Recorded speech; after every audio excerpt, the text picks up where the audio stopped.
చాలా కాలం క్రితం ఒక చిన్న గ్రామంలో రాము, సోము అనే ఇద్దరు అన్నదమ్ములు ఉండేవారు. అన్న రాము చాలా కష్టజీవి, దయాగుణం ఉన్నవాడు.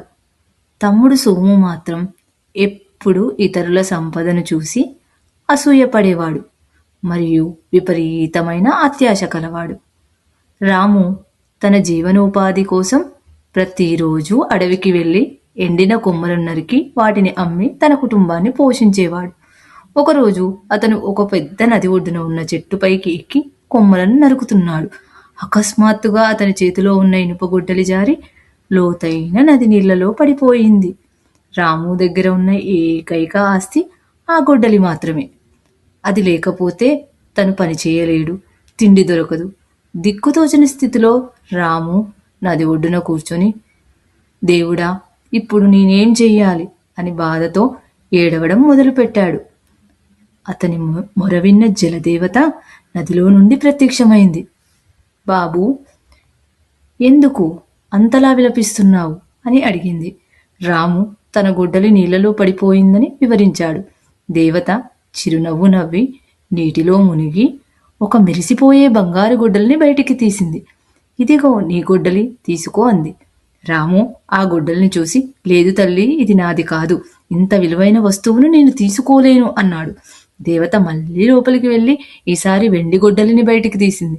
రాము వినయంగా, ఇది కూడా నాది కాదు తల్లి అన్నాడు. మూడవసారి దేవత అతని పాత ఇనుప గొడ్డలిని తీసింది. రాము కళ్ళు మెరిశాయి. అవును తల్లి, ఇదే నా గొడ్డలి అని సంతోషంగా అన్నాడు. రాము యొక్క అసాధారణమైన నిజాయితీని చూసి దేవత ముగ్ధురాలైంది. నీ నిజాయితీకి నేను సంతోషించాను నాయనా, ఈ 3 గొడ్డళ్లను నీకే బహుమతిగా ఇస్తున్నాను అని చెప్పి మాయమైపోయింది. ఆ గొడ్డళ్లను అమ్మి రాము తన పేదరికాన్ని పోగొట్టుకుని సుఖంగా జీవించసాగాడు. రాము హఠాత్తుగా ధనవంతుడవ్వడం చూసిన సోము తట్టుకోలేకపోయాడు. రహస్యంగా అసలు ఏం జరిగిందో రాముని అడిగి తెలుసుకున్నాడు. తను కూడా అలాగే ధనవంతుడు అవ్వాలని మరుసటి రోజు అడవికి వెళ్ళాడు. కావాలని నది ఒడ్డున ఉన్న చెట్టు ఎక్కి తన ఇనుప గొడ్డల్ని నదిలో విసిరేశాడు. తర్వాత నకిలీ కన్నీళ్లు పెట్టుకుంటూ ఏడవడం మొదలుపెట్టాడు.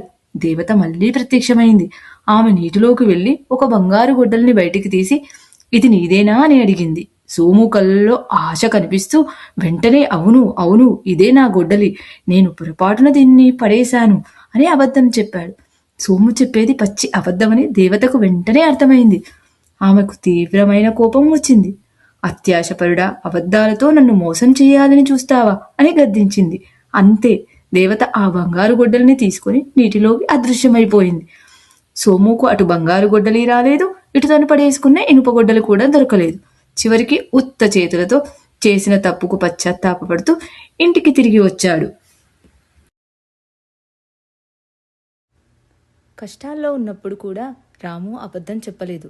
అందుకే అతన్ని అదృష్టం వరించింది. సోము ఉన్నదానితో తృప్తి చెందక ఇతరుల సంపద కోసం ఆశపడి తన వద్ద ఉన్నది కూడా పోగొట్టుకున్నాడు. ఈ కథ నుండి మనం నేర్చుకోవాల్సిందేంటి? నిజాయితీ ఎప్పుడూ మేలు చేస్తుంది, అత్యాశ ఎప్పుడూ నష్టం.